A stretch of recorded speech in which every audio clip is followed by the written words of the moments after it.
झारखंड विधानसभा चुनाव में पहले फेज की वोटिंग को लेकर प्रचार अब अंतिम दौर में है। बड़े बड़े नेता जनसभा कर अपने प्रत्याशी के पक्ष में प्रचार कर रहे हैं। इसी कड़ी में एनडीए से हुसैनाबाद उम्मीदवार कमलेश सिंह के पक्ष में चुनावी सभा करने स्टार प्रचारक केंद्रीय मंत्री चिराग पासवान पहुंचे।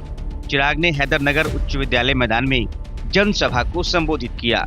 इस दौरान चिराग पासवान को सुनने के लिए जनसैलाब उमड़ पड़ा।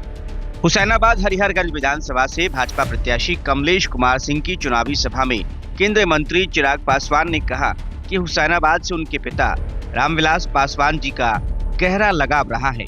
वो हमेशा हुसैनाबाद आया जाया करते थे, जिसका सिलसिला उनके बचपन से ही आरंभ हुआ, क्योंकि हुसैनाबाद से उनका पारिवारिक संबंध है। इस दौरान चिराग ने कहा कि मैं अपने पिता स्वर्गीय रामविलास पासवान के संघर्षों की कसम खाकर कहता हूं कि जब तक चिराग पासवान जिंदा है तब तक आरक्षण और संविधान पर कोई आंच नहीं आएगी। चिराग ने कहा कि विधायक कमलेश कुमार सिंह ने पासवान समाज को रामविलास पासवान भवन और द्वार बनाकर सम्मान देने का काम किया है। चिराग ने कहा कि ऐसे नेता को विधानसभा भेजकर राज्य में डबल इंजन की सरकार को मजबूती देने का काम करे और नरेंद्र मोदी जी के कंधों को मजबूत करें। चिराग पासवान ने हेमंत सरकार पर निशाना साधते हुए कहा कि राजद, जेएमएम और कांग्रेस की सरकार ने झारखंड को खतरे में डाल दिया है। उन्होंने कहा कि मुख्यमंत्री हेमंत सोरेन की सरकार राज्य के गरीबों का पैसा लूटकर अपने घरों में भरने का काम किया है। युवाओं को 5 लाख नौकरी देने के नाम पर ठगा गया।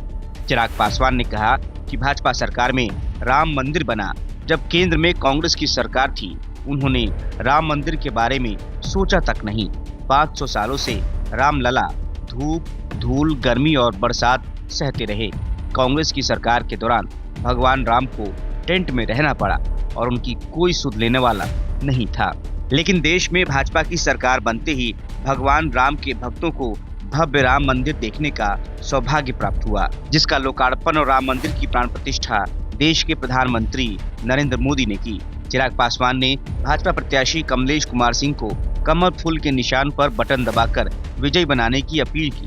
कार्यक्रम में भाजपा, लोजपा और आजसू नेताओं के अलावा बड़ी संख्या में ग्रामीण उपस्थित रहे। हमें ही वोट देना बेटी। इस बार नौकरी में 60% का महिला आरक्षण देंगे।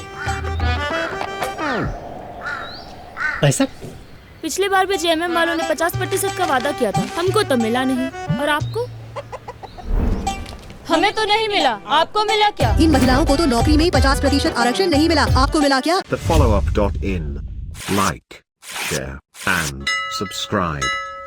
www.thefollowup.in